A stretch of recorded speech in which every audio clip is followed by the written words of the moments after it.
Wellness is on everybody's mind right now, and we've been doing wellness for a long time, since 1994. And I think the world, especially after the recent pandemic, has really come out looking for wellness. And so we were in the right place at the right time.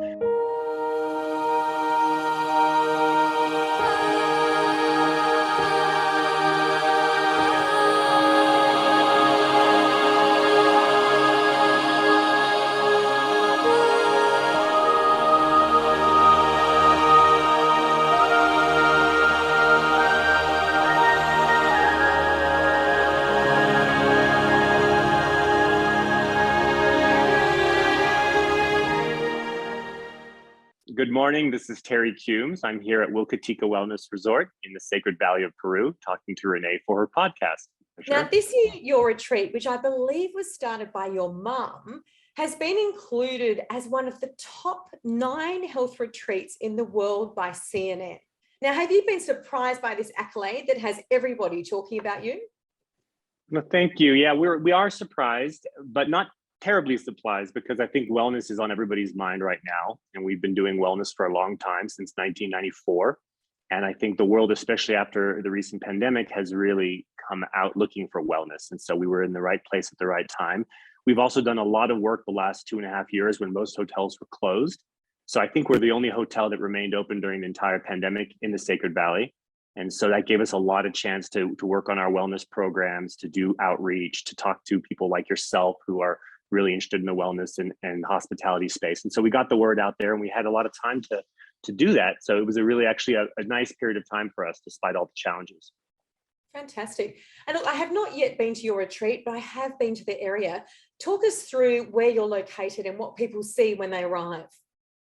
Sure. So we're in what's called the Sacred Valley of the Incas, which is the most beautiful part of the Andes. It's where all the Incan ruins are.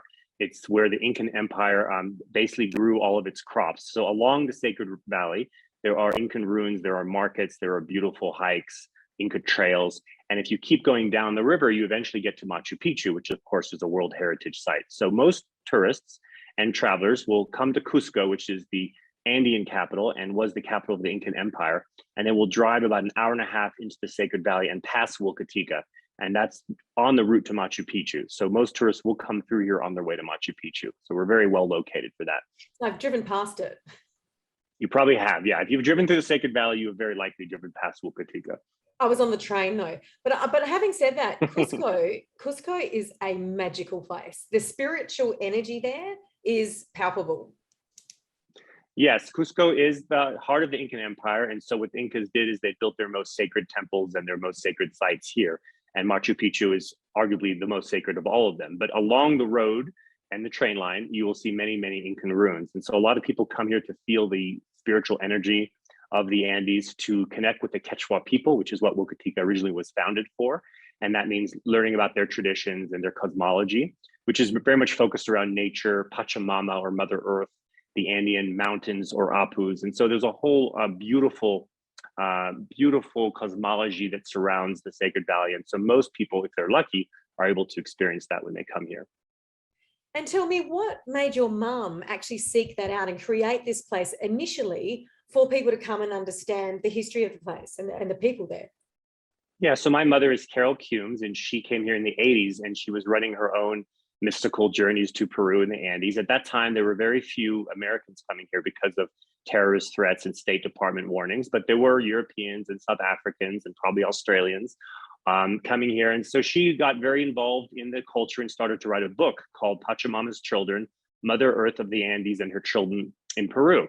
And so she wrote that book with a Quechua local, a guide, and became very interested and passionate for the Quechua culture. And so when she bought land in 1994, she started building Wilka T'ilka with the idea that this was going to be a place where groups could come and learn the authentic Quechua culture.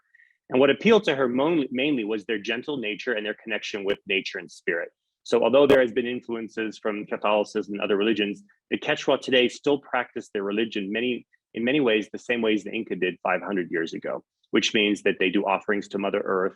They do walks into the mountains to pray to the mountains. They do cocoa leaf offerings. There's all kinds of beautiful traditions that are still practiced today. And Wilka T'ilka is very much a place where we can teach and share those traditions with travelers. And then how did you end up there? So I've been coming since 1990, which is the first time I came to Peru. And I would come every couple of years to help my mom out with the business and to bring my own groups. I think I brought our first yoga retreat here in 1997. I brought a group from Brazil, and then I brought another group of yogis from California in 1998. So I was always very involved. And then about 4 or 5 years ago, when my mother started thinking about stepping back, I then decided to move down here with my wife, who's from Sydney, Australia. And so the two of us decided to give it a go. We figured we'd be here a couple of years. And then the pandemic came and we stayed. And it turned out to be actually a beautiful place to be during the pandemic, because we grow our own food here. We have our own water supply. Even though there were no tourists for over a year, we were able to keep all of our staff employed. We have 20 Quechua farmers who work for us. We were able to support them and their families and keep busy by gardening, by building, by marketing. We were doing lots of things. And so it turned out to be a really nice time to be here. And now we're starting to reap the rewards of all those efforts. And so now we're in 4 years in, and we're starting to see all the groups returning that were coming before, plus more. Isn't that great? But look, being in such a spiritual place, and I'm sure you studied so much about it and the connections and the way life evolves. Talk us through your own entrepreneurial journey, which, having read it, really is quite ironic, don't you think, that you've ended up there at a time during the pandemic with a massive skill level from mentorship to entrepreneurial travel drives, that you've ended up there now? Yeah, it is interesting because both my wife and I went to business school, and that's how we met. And so we both, in theory, were trained to run much bigger organizations and do sort of, my wife worked in technology, I worked in education, and we decided to come down here and give it a go. And it turns out those skills have been very helpful. But really, it's about what we were passionate about and the lifestyle that we've created here and our ability to sort of give back to people and create something meaningful for travelers, because we're both worldwide travelers. I've been traveling my whole life. I've been to over 80 countries, but being able to provide an authentic experience in the travel industry is hard. And because of the place that my mother built, we're able to provide that. And so that feels really good. And we have people visiting us all the time. We have groups, we have individuals, we have a lot of women travelers, all different kinds of special interests. And so we're able to really give them a meaningful experience that sends them home with something that they'll never forget. Can you talk me through that sort of meaningful wellness experience? I have been to a lot of health retreats. It's something that I'm very passionate about, and I think it's really important as a journalist to experience them and explain to people what they are going to experience. But having read a lot about yours, it's quite different. It is, and I think it is important to define what wellness means. I actually wrote an article recently about how to choose a wellness retreat, because there are many different types of wellness retreats, and I think it's very important to know what you're looking for and what the place offers. So for us, as I mentioned, a big part of it is connecting with the authentic culture and spirituality of the Andean people, or the Quechua. And so we do that in a few ways. We have here 7 gardens, and they're named after the 7 chakras. And because we were originally a yoga center, my mother wrote a book on the 7 chakra gardens and actually built 7 gardens, connecting each garden with the energy of the chakra, a meditation, a color, a symbol. And so when guests come here, they spend time in the gardens, and that might mean they journal, or they meditate, or they sing, or they do yoga, or they just spend time alone. It means that they're not on Wi-Fi. So that's why Vogue magazine voted us best digital detox, because we really encourage guests.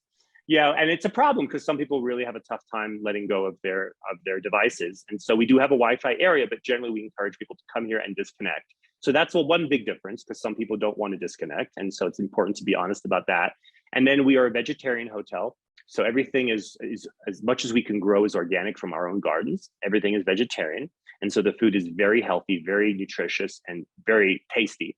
But obviously there are plenty of people who want meat, so we're not for everyone there.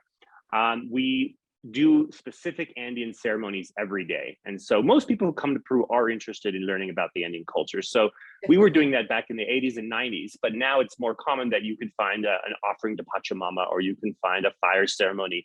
There are other different types of ceremonies that we do, such as sound healing, a cacao ceremony, which is a delicious chocolate made in Peru. And we do cocoa leaf readings, which is a woman who comes and actually reads your fortune through the cocoa leaves, which people love. It's really amazingly accurate. And so there are different types of things that we offer that we call Andean ceremonies. And then we have spa treatments. We have these wonderful flower baths that are made from medicinal plants and salts from the salt mines. We have a crystal bed treatment. We have incredible body workers who've been with us for over 20 years. So you can get a spa treatment here. And then we have yoga and meditation classes, which we call mindfulness practice. It doesn't have to be yoga. It could be many different kinds of yoga, from yoga nidra to power yoga to yin yoga. And then there's always opportunity for meditating in the gardens, as I mentioned. And then I think the most important thing for me personally is the nature connection. And so by being here, you are surrounded by the mountains and the rivers. And so you are already connected to nature. But of course, it's fun for some of us to go out and do hikes and to go explore. So we will take people on at least a couple hikes into the local area, and they can see how people still live today. In fact, just on Sunday, we went up to a valley here, and we went up with llamas, and we saw a woman and her family who are living with their llamas in the mountains. They don't even speak Spanish. They only speak Quechua. We took a friend who speaks Quechua. We had lunch with them. He basically did a pachamanca, which is an earth oven where you take vegetables and you put them in the ground. I don't know if you experienced this when you were there, but it's a really amazing way to have a local meal. And so they take corn and fava beans and lots of different potatoes, and they put it with hot stones in the earth. And then we had a meal with this Quechua family. So those are the kinds of things that you can do from the Sacred Valley. And how many days is the program for? It's a 7-day program, which works really well because we have the 7 chakra gardens, and then we can do one chakra and one garden every day. And for the typical North American traveler who only has a week or 10 days, it works really well with their schedules. But what's really interesting about the last 2 years is we brought all the Peruvians here because foreigners weren't able to get to Peru. And so the people that actually tested out this new program for us were mostly people from Lima, who were escaping the city during a very difficult time for Peru, and came to the mountains sort of looking for respite. And many of their doctors and therapists told them, you need to get out of the city and you need to go to a wellness retreat. And they didn't know what a wellness retreat was. People in Peru many of them weren't familiar with yoga. They weren't familiar with mindfulness, and they weren't familiar with their own Andean traditions because they were city people. So they actually came here and learned from us about their own country. And it turned out to be a really beautiful thing that we were able to offer.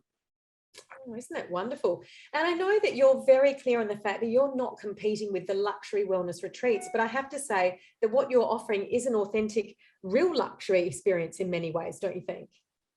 I think so. For me, and I've been to the nicest hotels in the world, and my wife and we still enjoy that.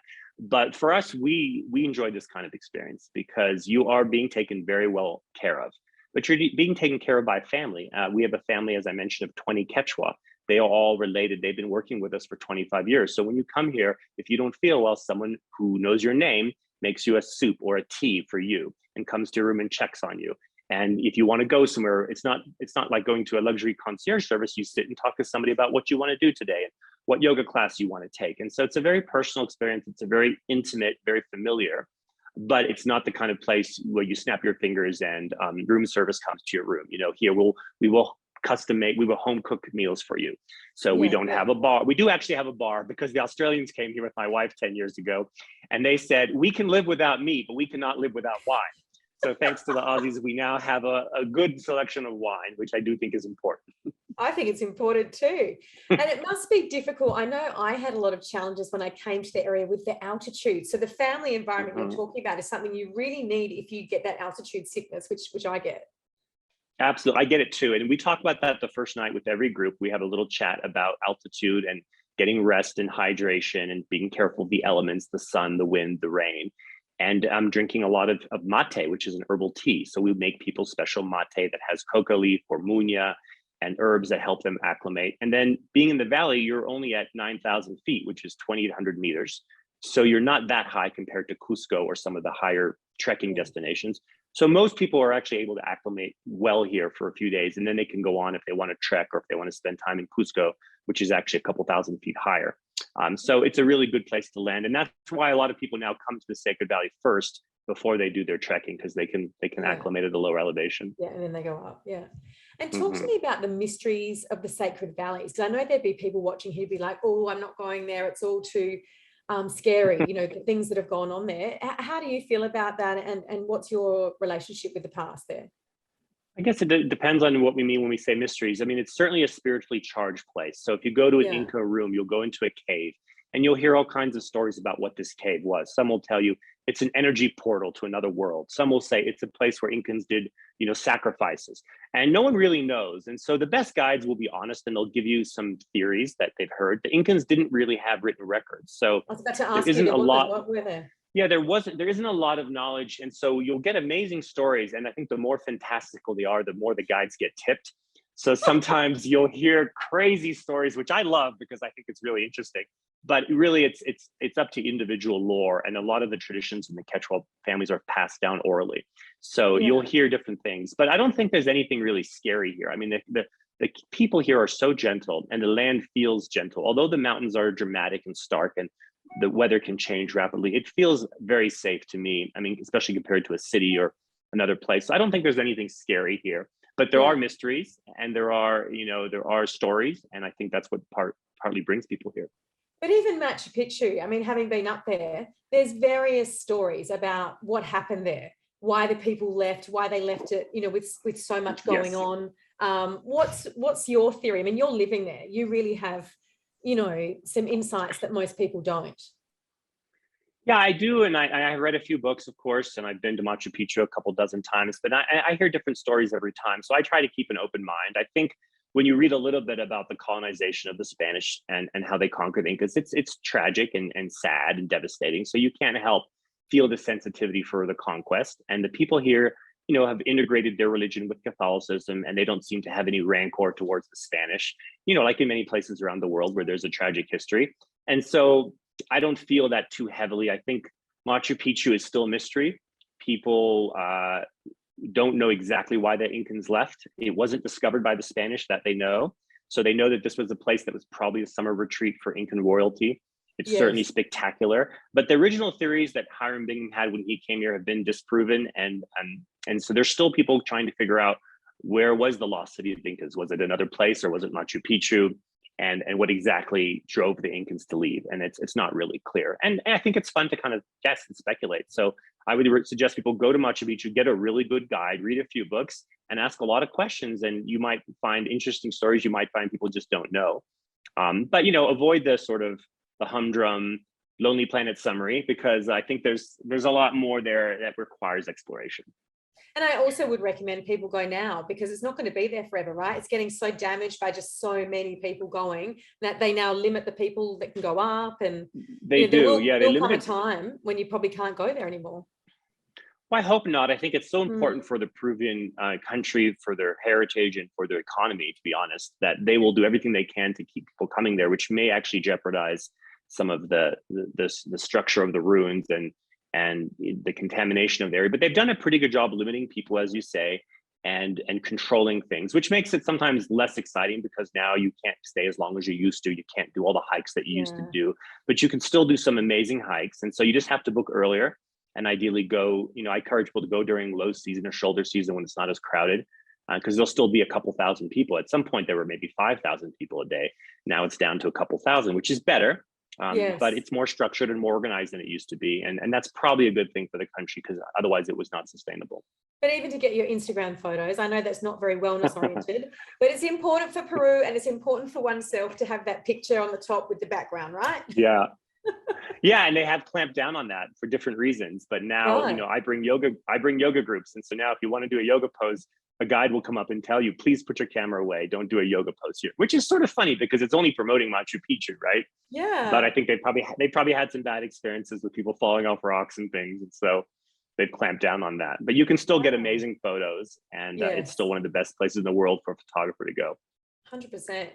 And look, Terry, you really are a wellness sort of expert sitting in Peru. What is your advice to people sitting in the big cities around the world to calm down, to reduce anxiety, and to improve their wellness if they can't get to you right now?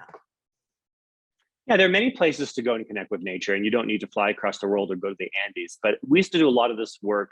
I've lived in cities in California and other places, and we would encourage people to just go out and take a hike. And if it's not in their park, their backyard, or a local mountain, and you can do some of these rituals in nature. You don't need to be in the Andes. So I'll give you an example. Here in Peru, before we do a hike, which is at least once a week, we do a Quintu offering, which is when you take 3 coca leaves, and the coca leaves are small little leaves, and you put them together in a shape of 3, and you make a blessing.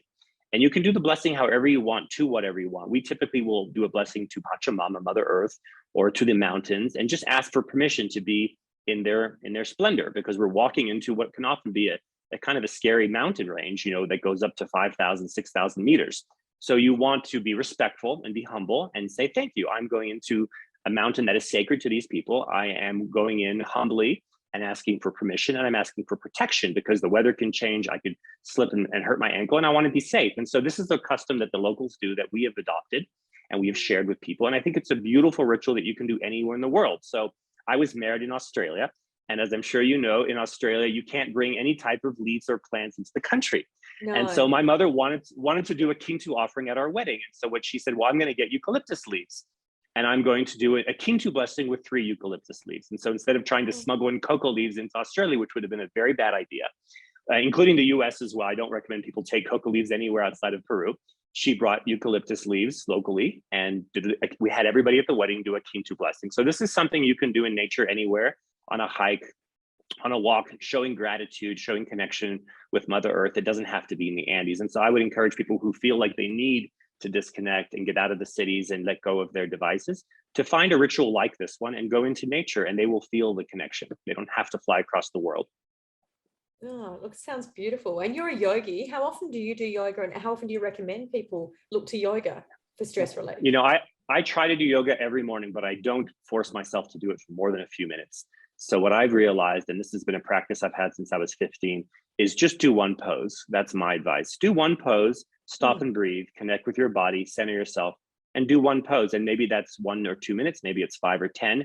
And what will usually happen is you'll want to do more. And so today I only did a half an hour, and I knew that I was going to be speaking with you. And I said, a half an hour is great. I will be centered, I will be calm, and that's wonderful. Sometimes it'll be an hour, sometimes it'll be 45 minutes. But the thing is to just enjoy it. I think it's like reading. People used to tell me, if you have a tough time reading, just read a magazine or read something fun. When I was a kid, I didn't like to read. And that was the best advice I got from a teacher. Just pick up anything and read for 10 minutes.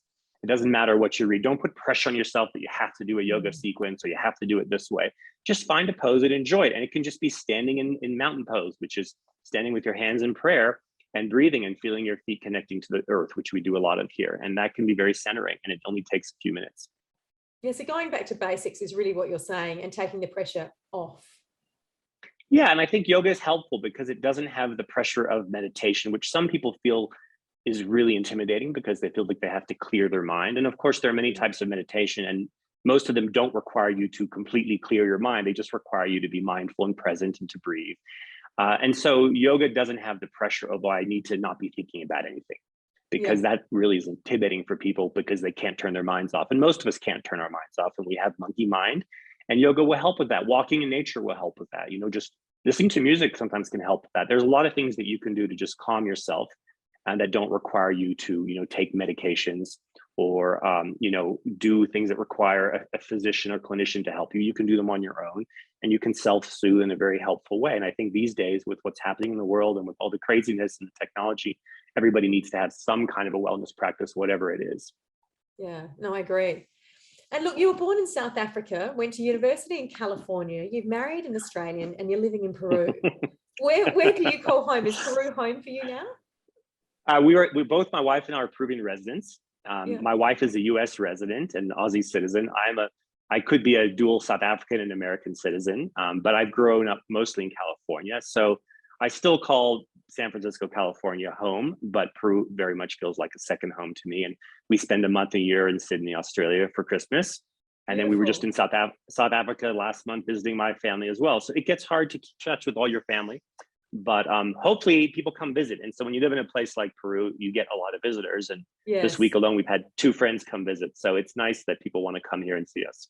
No, absolutely. And I just wanted to add that, you know, a lot of people get intimidated about South America, well, particularly coming from Australia, and think it's so far away. But Qantas have a flight direct from Sydney to Santiago. I think it's 7 hours. I've caught it many times. Yeah. It's quite easy. It's not as hard as you think. Yeah, it really is. I've done that flight. I love that flight. I hope they reopened it because I haven't checked recently. They have. But they have. I don't know how many times a week, but it's happening. Yeah. We will be on that flight going back to Sydney for Christmas. And, you know, from Santiago, Chile, you have been able to fly directly to Cusco, which is only a couple hours. And that's a great way because you can skip Lima and the city altogether and just come straight to the mountains. And that flight, if it's not open yet, will be open soon. It was only once or twice a week, but I recommend if people are coming from Chile or Australia to just come straight to Cusco. And if people do want, you know, the real luxury, those hotels do exist. You know, there's plenty of them in Cusco, and they can come to you and then they can go back. So there are a lot of options for the traveler, and you can sort of mix it up. Absolutely. And a lot of our guests do that. They'll go with a luxury trekking organization like Mountain Lodges of Peru or Backroads. They'll stay in the Belmond or one of the Inca Terra hotels and then come here for a few days because they want something different. And so you can do it all in Peru. They have pretty much everything you could want, including glamping, which has become quite popular as well. Yeah, it's become popular globally. That's another big trend. I think it's what you said earlier, getting back to nature has brought that on. It's wonderful. So before we go, Terry, it's wonderful to speak to you with our huge time difference. I'm so pleased that you've made this happen. Thank you. But where to from here for you, today or in the future? Good. That's the $1,000,000 question. We are enjoying our life here and things are starting to go really well. We're filling up the center. So we're now in the process of capacity building so that we can travel more and not have to be here all the time. And we've hired some extra staff to help us. And so I think we're in a good position where we could go anywhere next year. And often that depends on family and friends and what's happening in the world. I think we'll probably spend more time in Australia. We'll probably spend more time in California. Maybe we'll be in Peru half the year. And then in those other places the rest of the year, as well as try to add a new destination every year. You know, we got to keep increasing our travel repertoire. So it's nice to go to a new place at least once a year. Absolutely. And would you consider opening a retreat in Australia? I think so. Yeah, why not? I mean, what we do is so uniquely Andean here. And because we work with local indigenous people, it would be a very interesting thing to try to do that in the US or Australia or anywhere really. But I'm open to anything. It's all about what opportunity presents itself. Well, Australia has such a rich indigenous culture and it's certainly been celebrated more than ever now. So I think it would go really well. Oh, well, thanks for the tip. I'll have to check that out next time in December when we're back in Australia. Absolutely. There's some Aboriginal cultures and communities in New South Wales that I've spent some time with that are just so inspiring and taught me a lot about nature and the sort of things that you were talking about over there. So absolutely check it out. I will definitely do that. Thank you for the tip. That's a great idea. Well, Terry, thank you for your time and best of luck with the retreat and hope to see you somewhere, whether it's at the retreat or in Australia or somewhere in the world. Thank you so much, Renae. It's been a pleasure talking to you. Absolutely. Thank you and have a beautiful day, Terry. Take care. Okay, bye-bye. Bye. Don't forget to subscribe here and follow us on Instagram and Facebook for regular travel updates. You can also hear our episodes on Spotify and Apple Podcasts.